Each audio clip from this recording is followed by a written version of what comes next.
Hi guys, welcome back to my channel. मेरा नाम है तुषिता चक्रवर्ती एंड तुम मेरे साथ देख रहे हो आज एक बहुत ही इंपॉर्टेंट वीडियो जो मैंने सोचा नहीं था बनाना पड़ेगा, पर फिर भी आई थॉट दैट ये वीडियो बनना चाहिए।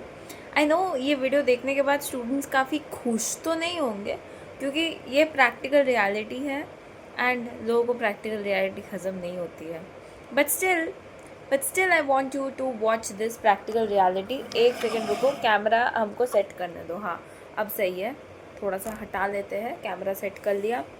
तो मुझे तुम लोगों को कुछ इंपॉर्टेंट बताना है। क्या इंपॉर्टेंट बताना है कि आज चलो चेक करते हैं कि तुम्हारी जो मार्क्स की कैटेगरी है, तुम्हारी जो मार्क्स की कैटेगरी है वो कैसी है ना। तुम्हारी एक मार्क्स की कैटेगरी है, राइट।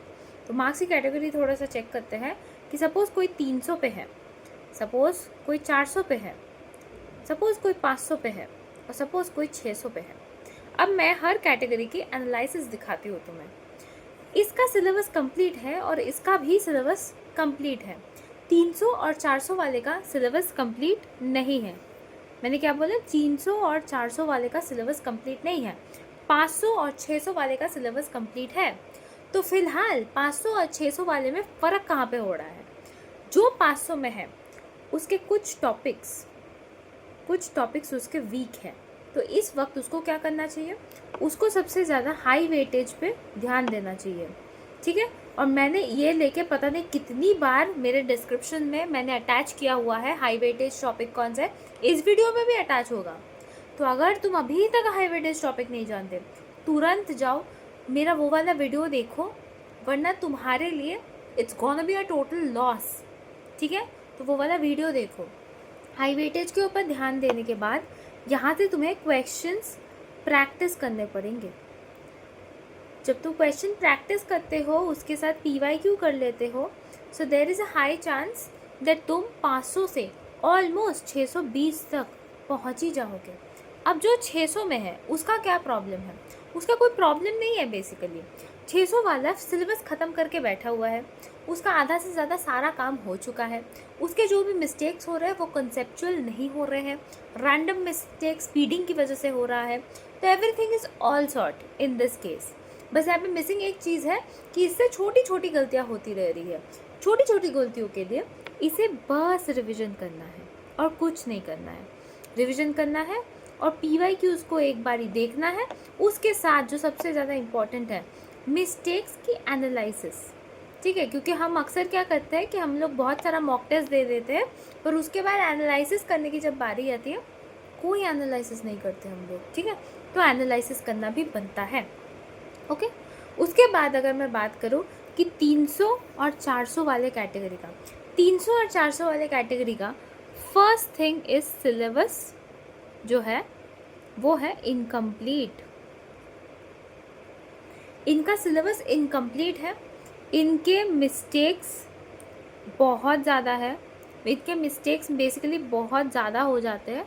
तो इनका बहुत ज़्यादा मिस्टेक्स हो रहा है, ठीक है। तो इनको किस चीज़ पे ध्यान देना चाहिए? सवाल ये भी उठता है कि इनको कौन सी चीज़ पे ज़्यादा ध्यान देना चाहिए। तो इनको बेसिकली अभी जो सिलेबस हाई वेटेज, एक तो जो हाई वेटेज है, हाई वेटेज के लिए वन शॉट देखना चाहिए, ठीक है। जो भी हाई वेटेज टॉपिक है उनका वन शॉट देखना चाहिए।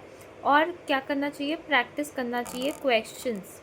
तो जो भी नॉर्मल क्वेश्चंस नहीं, पहले करो PYQ, क्योंकि PYQ करते करते तुम्हारे 30 दिन कंप्लीट हो जाएंगे, ठीक है। और ये जो स्ट्रक्चर मैंने तुम्हें दिया, ये मैंने तुम्हें 30 दिन के बेसिस पे दिया है।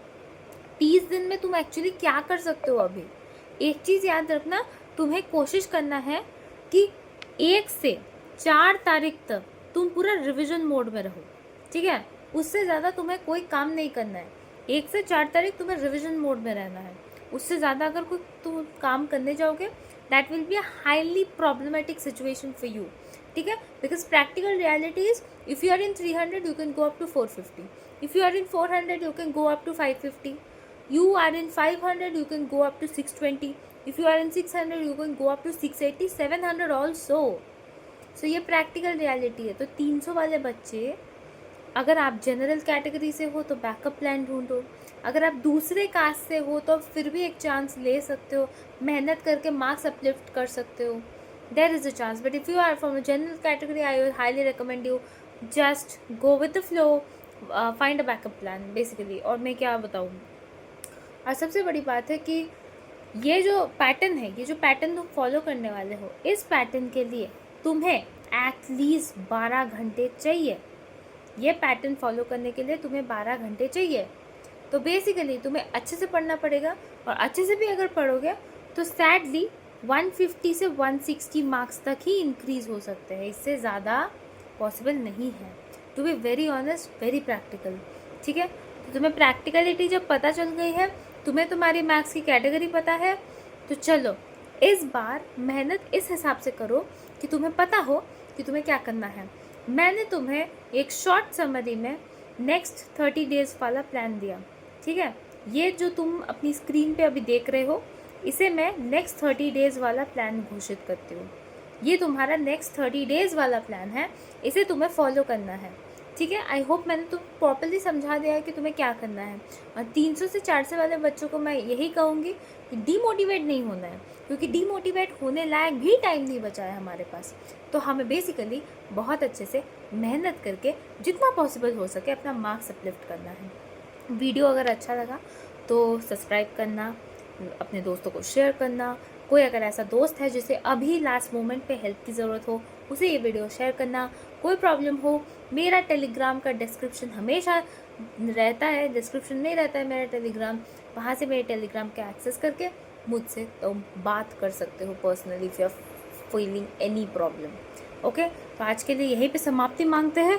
मिलते तुमसे किसी और वीडियो में। All the best to all of you.